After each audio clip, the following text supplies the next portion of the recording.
When my daughter-in-law told me she was leaving my son, I felt the floor disappear beneath me. I remember that morning like it was yesterday. The sunlight was soft, filtering through the lace curtains of my kitchen, casting a warm glow on the counter where I had set my coffee. I could smell the faint aroma of toasted bread and butter, the kind I had made every morning for years.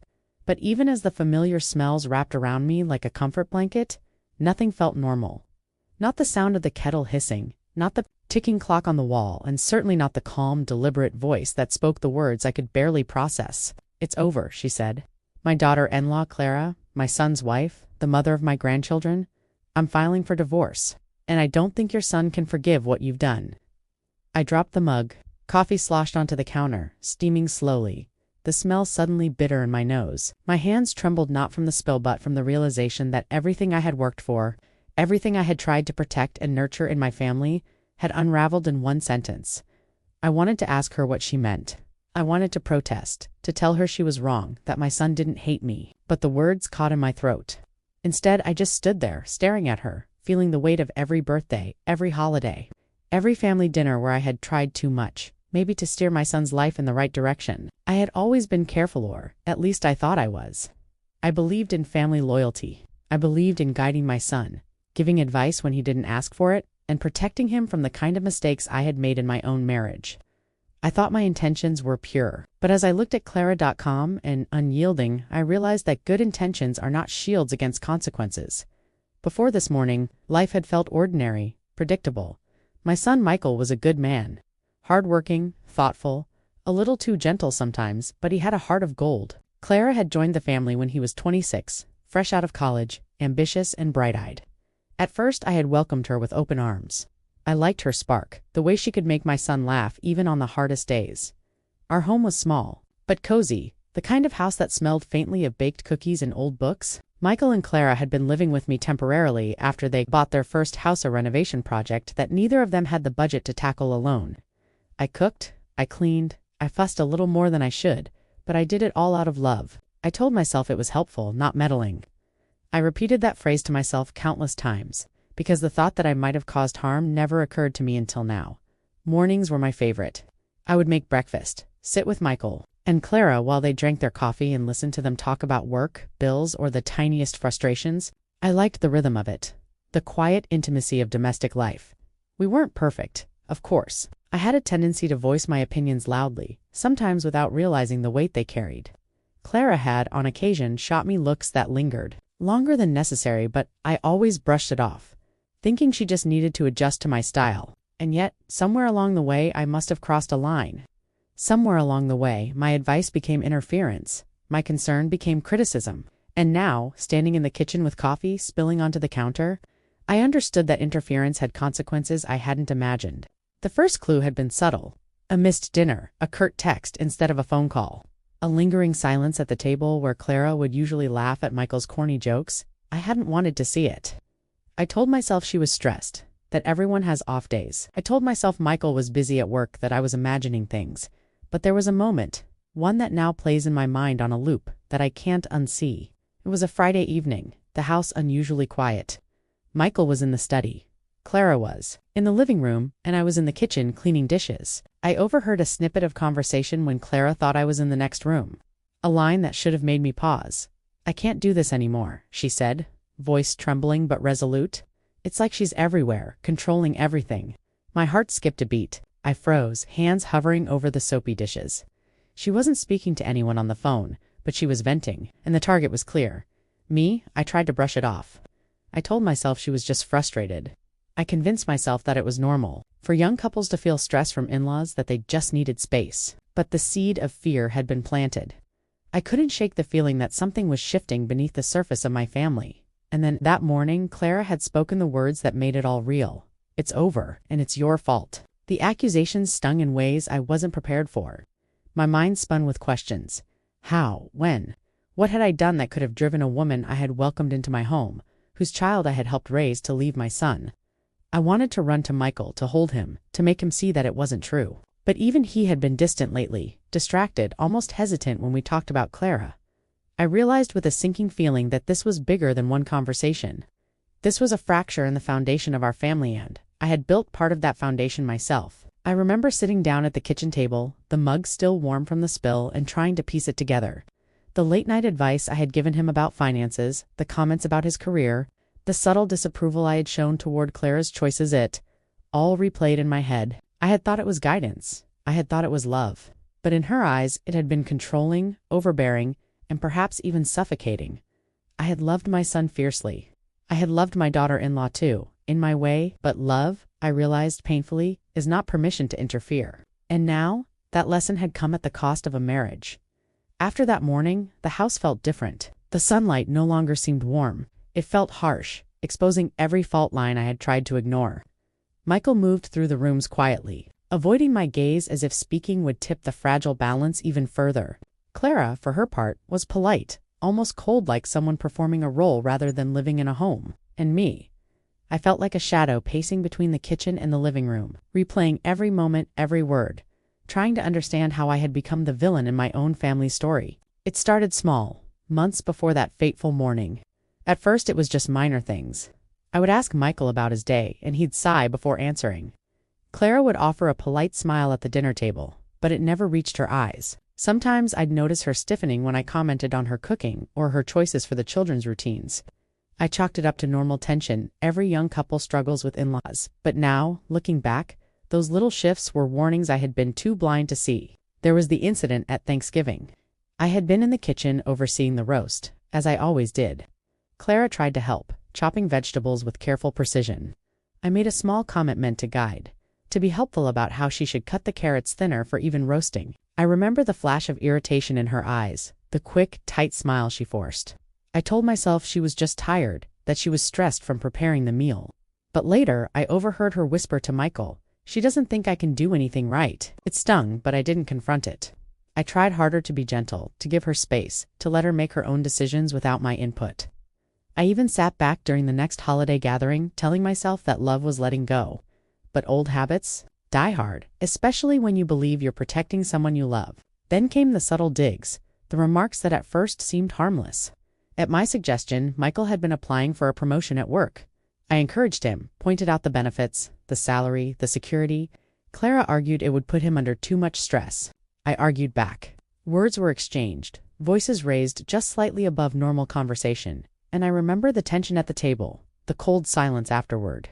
I thought we had resolved it, but in retrospect it was a battle I had pushed them into unnecessarily. It wasn't just words. I noticed her withdrawing in small ways, avoiding phone calls, keeping her conversations with me short, glancing at the clock when I entered a room. And Michael, he started looking tired, distracted, often staring into space as if caught between loyalty to his wife and duty to his mother. I hated myself for putting him in that position, even before I knew it had become irreparable. The breaking point came on an ordinary Wednesday. I had invited them both over for lunch, a casual thing, nothing extravagant. The smell of my tomato soup and fresh bread filled the kitchen, the clatter of utensils against bowls, mingling with the soft hum of the dishwasher. Clara arrived first, and I noticed her avoiding eye contact as she handed me a small, polite smile. Michael followed, quieter than usual, his hands tucked into his pockets. I had tried to keep the atmosphere light, joking about the weather, asking about their workdays, but the tension was palpable. When I asked about their weekend plans, Clara's answer was clipped, her tone polite but distant. It was then, in that kitchen filled with the scent of comfort food and the hum of appliances, that I first felt the cold stab of real fear. Something was wrong. Something had been growing quietly, unseen, and now it was pressing into the space between us like a physical weight. Later that afternoon, I found myself alone in the living room. I hadn't intended to eavesdrop, but the faint murmur of voices drew me to the doorway. Michael and Clara were sitting close, but their conversation was heavy with unspoken tension. "I can't keep pretending everything's fine," Clara said quietly. "She's everywhere. I can't breathe without feeling judged or corrected. I can't live like this." Michael's voice was low, almost inaudible. I didn't know. I didn't realize it had gotten so bad. Her sigh carried the weight of months of frustration. "It's not just you. It's me. It's how I feel around her. I need space. I need to leave." The words hit me like a hammer. I stepped back, clutching the doorframe, my chest tight. I wanted to scream, to beg, to explain, but I couldn't.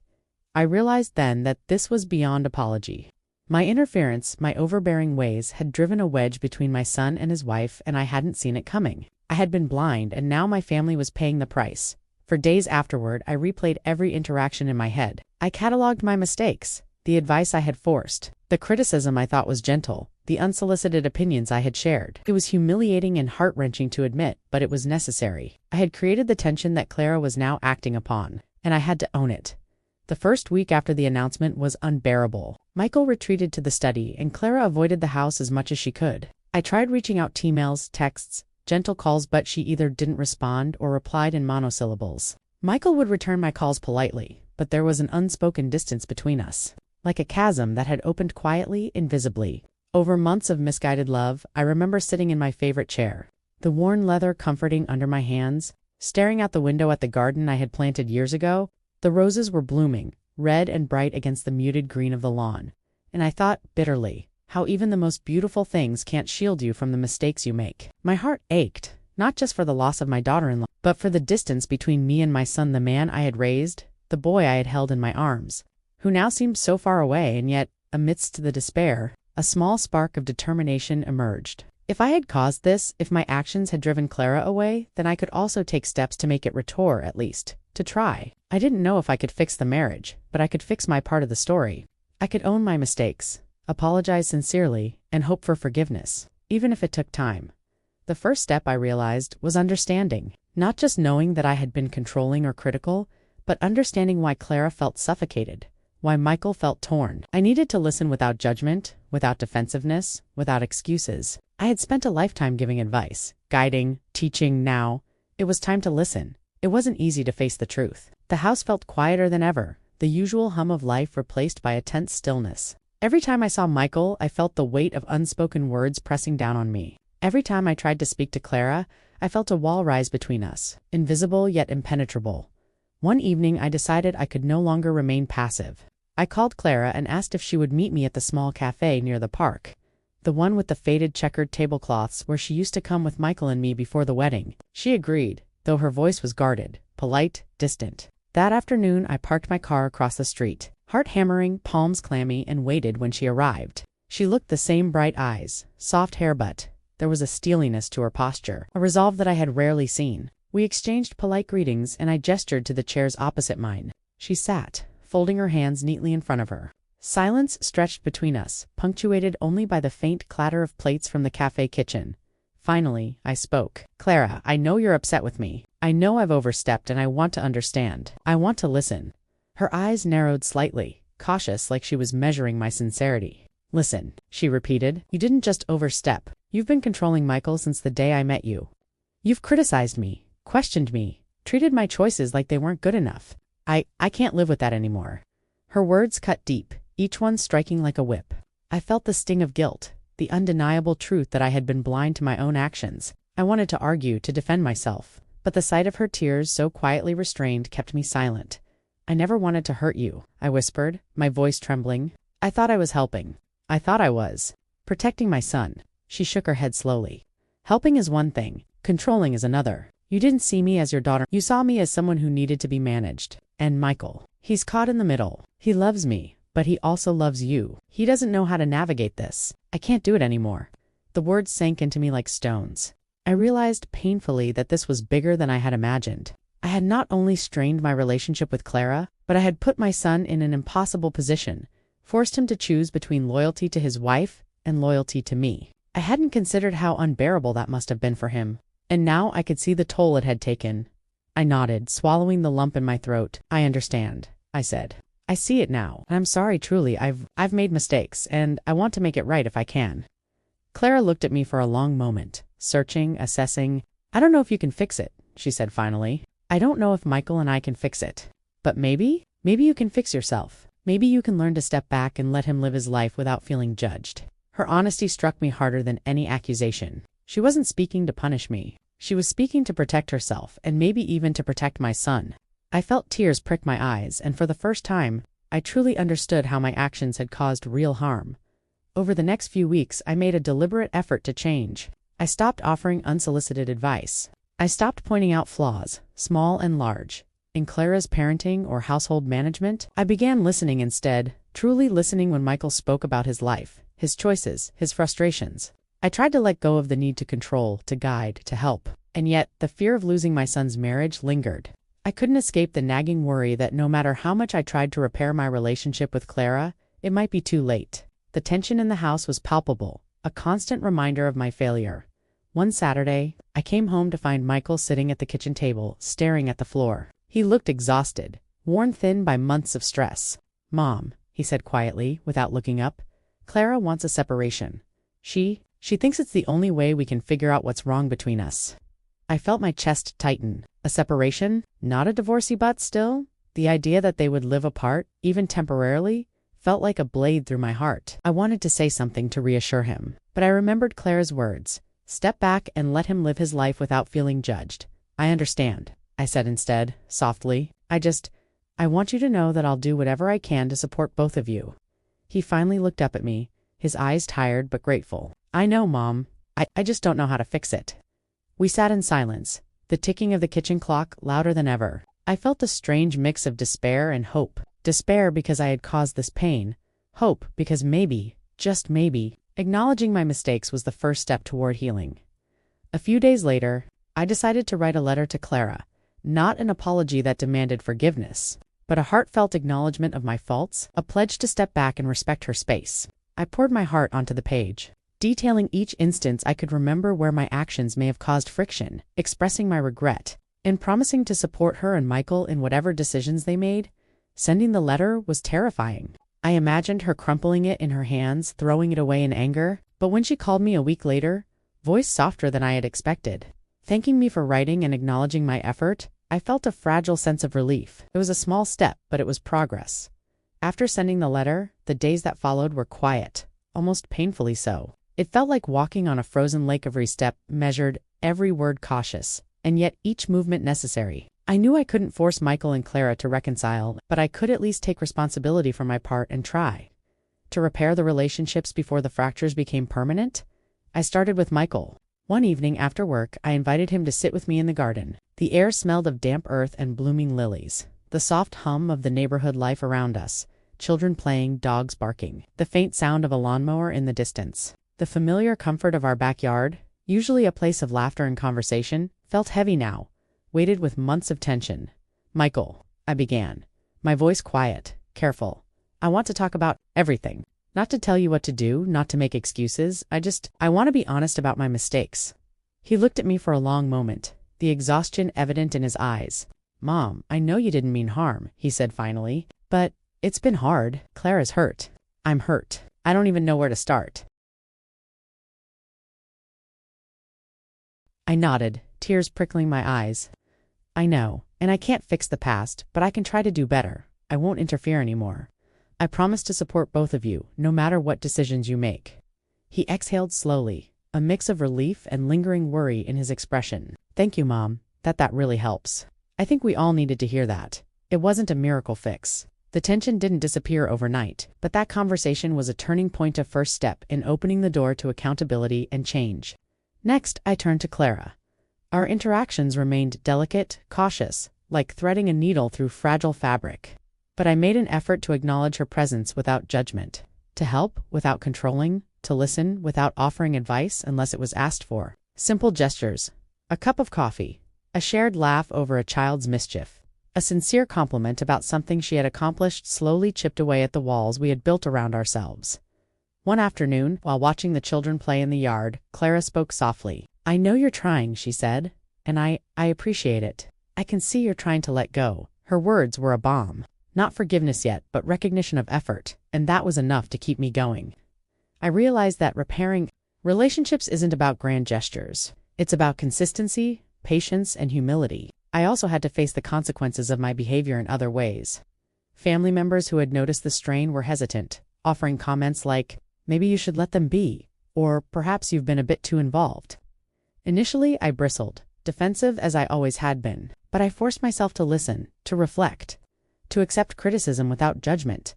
I spent hours journaling, unpacking my emotions and confronting uncomfortable truths. I wrote about my fear of losing Michael, my need to be seen as a good mother, and the ways that fear had manifested as control. The act of writing helped me untangle the knot of guilt and pride that had contributed to the conflict. I began to see that while my intentions had been rooted in love, love that isn't tempered with respect can become suffocating.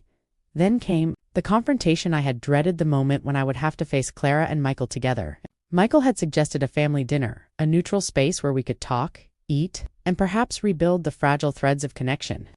I spent the morning preparing a simple meal, the aroma of roasted chicken and fresh herbs filling the kitchen, comforting in its familiarity. When Clara arrived, I greeted her warmly but kept my distance, respecting the space she clearly needed. Michael followed, nervous but composed. We sat at the table, the children playing quietly in the living room, and I spoke first. "I want to apologize," I said, my voice calm but heartfelt. "Not just to you, Clara, but to both of you. I've been controlling, critical, overbearing. I thought I was helping, but I see now that I caused harm. I don't expect immediate forgiveness, but I promise to change, to step back, and to support you both however you need." Clara's eyes softened, the tension in her shoulders easing just slightly. I appreciate that," she said. "It means a lot to hear you say it. I don't know if we can fix everything yet, but knowing you recognize your role, it helps." Michael reached across the table and squeezed my hand gently. "Mom, this is the first step. Thank you for saying it. We can work on this together, slowly." The meal continued in a quiet, careful rhythm.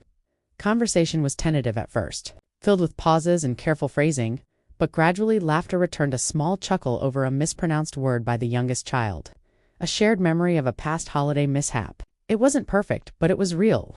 It was a beginning. After that dinner, I realized that my role in this family had changed. I was no longer the omnipresent guide or the one whose approval dictated the household's rhythm. I was now a participant in a delicate dance of respect, humility, and patience. And though the road ahead was uncertain, I felt a newfound sense of purpose, not as a controller of my son's life, but as a mother who had learned to step back, listen, and support. The following weeks brought a slow, almost cautious rhythm back into our home. Word had begun to spread. Family members, friends, even neighbors had noticed the tension between Michael and Clara, and whispers of trouble in paradise had started to circulate. I could feel the weight of judgment before I even heard the words. Cousins would give polite smiles at family gatherings. Friends would ask how we were doing, and even the children's teachers seemed to sense the strain in their home lives. It was humbling. I had always taken pride in the image of a harmonious family, the kind where everyone smiled, everyone got along, where the holidays were effortless, and the milestones celebrated in perfect coordination. But that image had been shattered. I had to face not only the private consequences of my meddling, but also the public ones. One Sunday, during a casual neighborhood barbecue, my sister-in-law approached me. She was gentle but direct, her eyes serious. "You know," she said softly, "people talk. They're wondering what happened between Michael and Clara, and, well, some of them blame you." I felt a heat rise to my cheeks, a combination of shame and defensiveness. But I forced myself to listen. "I know," I said quietly, "and I take responsibility. I made mistakes, and I'm trying to fix them." Her eyes softened. "I can see that. Just don't let your pride get in the way. Actions speak louder than words." I nodded. Her words echoed in my mind as the afternoon sun cast long shadows across the yard. It was true, I had to show, not just tell. My attempts to repair things with Michael and Clara had to be consistent, humble, and patient. The public consequence wasn't just whispers and sideways glances. Over time, family gatherings became a sort of test of endurance, a place where past grievances and unspoken tensions lingered in the air like dust motes in sunlight. During one such gathering, an aunt I rarely saw spoke loudly enough for everyone at the table to hear. "You've always been too involved, dear. Perhaps that's why your son and daughter-in-law are struggling." The room went quiet. I felt every eye turned toward me, some curious, some sympathetic, some critical. My first instinct was to defend myself, to justify my actions. But I didn't. I took a deep breath, feeling the warmth of the late afternoon sun on my face, and said calmly, "You're right. I was, and I'm working on it."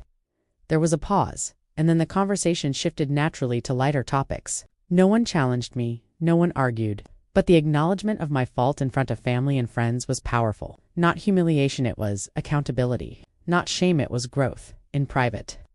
Michael and Clara began to navigate the difficult conversations that had been impossible before. They met weekly to discuss their issues, sometimes in the living room, sometimes at a nearby cafe. I stayed in the background, respecting the boundaries Clara had requested, offering support only when asked. One evening, Michael called me. "Mom," he said, voice gentle, "Clara and we've decided to try counseling. We want to see if we can rebuild what was broken, and we want you to be part of it, but only as support, not as a voice of judgment." I felt my chest tighten with emotion. Relief, yes, but also a lingering humility. I had caused the fracture, and now I was being invited to witness the healing. It was a gift, and I intended to honor it. Counseling sessions were not easy. Clara, Michael, and I sat together under the guidance of a patient therapist who encouraged honesty, vulnerability, and active listening. For me, this meant verbalizing my regrets without excuses, apologizing where appropriate, and accepting discomfort. For Clara, it was expressing the resentment and hurt that had built over months of subtle criticism and interference. For Michael, it was navigating loyalty to both the mother he loved and the wife he had promised to honor. At first, sessions were tense. Words stumbled, voices rose, emotions ran high. But slowly, patterns shifted. Clara began to trust that I wasn't there to control or judge. Michael relaxed, realizing that the burden of loyalty no longer rested solely on his shoulders. And I finally learned the art of stepping back, of loving without suffocating, of guiding without dominating. Outside of the immediate family, the ripple effects were subtle but present. Neighbors noticed the change. Friends commented on the lighter atmosphere at gatherings. Even my adult children began to treat me differently. Less cautious, less wary, more willing to share their lives without fear of unsolicited judgment. One afternoon, while watering the garden, I overheard two neighbors chatting. "It's nice to see your family smiling again," one said. "I was worried about all that tension." I smiled, feeling a quiet warmth in my chest. "Thank you," I replied softly. "We've learned a lot." It was a small moment, but it reinforced the truth I had been learning, that accountability, humility, and consistent effort are more powerful than explanations or justifications. The consequences of my past behavior had been real and public, but the path forwards, low, deliberate, and patient, was just as real. By the end of the season, life had shifted in subtle, meaningful ways. Michael and Clara had not only reconciled in small measures but had begun to rebuild trust. The household felt lighter, warmer, and more open. Laughter returned, sometimes small, sometimes boisterous, but always genuine. I had learned the hardest lesson of all. Love without respect and boundaries can be destructive, even when intentions are pure. And forgiveness, both sought and given, is a process, not a single act. Sitting in the kitchen one evening, the smell of fresh bread and herbs in the air, I watched my grandchildren play. Michael was nearby, sharing a joke with Clara. The room hummed with a calm, careful rhythm. I felt the weight of my mistakes, yes, but also the quiet satisfaction that comes from working to make things right. I realized that family isn't about perfection. It's about effort, accountability, and the willingness to grow. And sometimes, the hardest lessons teach the deepest forms of love. The days that followed were quieter, but in a good way, the kind of quiet that carries relief, hope, and the gentle hum of a family slowly mending itself. Clara and Michael's relationship, once strained and fragile, had begun to find its rhythm again. I noticed it in the small things, the way she would glance at me and offer a real smile, the way Michael would hold her hand across the table without tension, the way laughter occasionally spilled over during meals rather than lingering in tentative, careful pauses. I had learned, painfully, that my love for them had to change shape. I could no longer measure my affection by the advice I gave or the oversight I maintained. True love, I realized, was patient, silent when necessary, and respectful of boundaries. It was showing up, supporting, and sometimes stepping back. One evening, the three of us, Michael, Clara, and I, sat in the living room after the children had gone to bed. The soft glow of the lamp cast shadows across the walls, painting the room in warm amber tones. For the first time in months, I felt a sense of calm settle over us. A quiet understanding that, though the journey had been painful, we were moving forward together. "I want to thank you," Clara said softly, her voice steady but gentle. "Not just for stepping back, but for trying to understand. I know it wasn't easy." Her words pierced me with relief and humility. "It wasn't easy," I admitted, "and I still have a lot to learn, but I want to do better. For both of you and for our family." Michael reached over and squeezed my hand. "Mom, you've come a long way. We all have, and we're grateful." That night, as I washed the dishes and listened to the quiet ticking of the kitchen clock, I felt the weight of months of guilt and fear lifting, replaced by a tentative peace. The road ahead would still have bumps and challenges, but the foundations had been rebuilt, stronger, wiser, and grounded in mutual respect. I also began to repair my relationship with Clara on a deeper level. Beyond the weekly counseling and the careful dinners, we started having honest conversations. Not just about the past, but about life in general. We talked about our fears, our hopes, our disappointments. She shared her dreams for the children, her concerns about balancing career and motherhood, and her frustration with the subtle but persistent pressure I had once placed on her. I really listened without interrupting, without correcting, without judging, and in turn, she began to understand me. She saw the layers behind my overbearing tendencies, the fear of loss, the desire to protect, the unspoken regrets of my own past mistakes. She didn't excuse my actions, but she acknowledged my intent, and that acknowledgement, however small, began to thaw the icy tension that had built over months of unspoken resentment. The most profound moment of healing came one quiet Sunday afternoon. The children were playing outside, their laughter echoing softly across the yard. Michael and Clara were talking on the porch, and I sat in my favorite chair, a cup of tea in my hands, breathing in the scent of fresh mint and sunlight. Clara walked over and sat beside me. "I wanted to say something," she said, voice gentle. "I don't think I ever truly hated you. I was frustrated, yes, and I was angry at how controlling things felt. But I know now. I know you love Michael, and maybe I misread some of your actions. I just needed space." Her words washed over me like a bomb. I reached out and took her hand, squeezing it gently. "Thank you," I whispered. "I'm sorry for everything. I truly am." It was a moment of reconciliation, quiet but powerful. Not a grand gesture, not an apology that erased the past, but a recognition of pain, an acknowledgement of mistakes, and a commitment to move forward with respect and love. I also took the time to reflect on myself outside of the family dynamic. I realized that the way I had tried to control and guide my family stemmed from my own fierce fear of losing Michael, fear of mistakes repeating themselves, fear of helplessness. Through journaling, meditation, and long walks in the garden, I worked on letting go of that fear. Learning to trust that my family could navigate life without my constant intervention, I learned to find satisfaction, not in control, but in connection. I learned that mistakes are part of life and that acknowledgement and humility are more valuable than perfection. And most importantly, I learned that love is not ownership, but freedom, a lesson that reshaped how I approached every relationship in my life. Months later, at a small family dinner, I watched Michael and Clara interact with warmth, laughter, and subtle glances that spoke of renewed trust. The children ran through the living room, chasing shadows and giggling without care. I felt a quiet pride not in having orchestrated a perfect family, but in having grown, in having learned, in having survived the consequences of my mistakes and emerged with dignity and grace. I realized that family isn't about perfection. It's about effort, humility, forgiveness, and growth. It's about understanding that love can be complicated, that boundaries are sacred, and that mistakes, no matter how painful, can teach lessons that last a lifetime. As I sat there that evening, the soft glow of the lamp illuminating familiar faces, I couldn't help but reflect. My actions had caused pain. Yes, but they had also forced a confrontation with reality, a reckoning with my own faults, and ultimately, a chance for growth. And in that growth, there was healing. I looked at my son and daughter-in-law, and I felt a quiet sense of gratitude for their patience, their resilience, and their willingness to rebuild. I realized that love, when tempered with respect and humility, can survive even the deepest fractures. Would you have recognized your own faults if it meant risking your most precious relationships? Would you have taken the steps to change, even when it was uncomfortable, even when it meant facing judgment and public scrutiny? I share this story not to boast, but to reflect, to remind anyone who's ever struggled with overstepping, with controlling, with wanting to help too much, that accountability and humility are powerful, that mistakes don't have to define us, and that family, even when broken, can heal with patience, understanding, and love. If you've ever faced a situation like mine, or learned a painful lesson about love and boundaries, I'd love to hear your thoughts. Would you have done what I did? Tell me in the comments. And if this story resonates with you, please subscribe to support more real-life family stories like this one.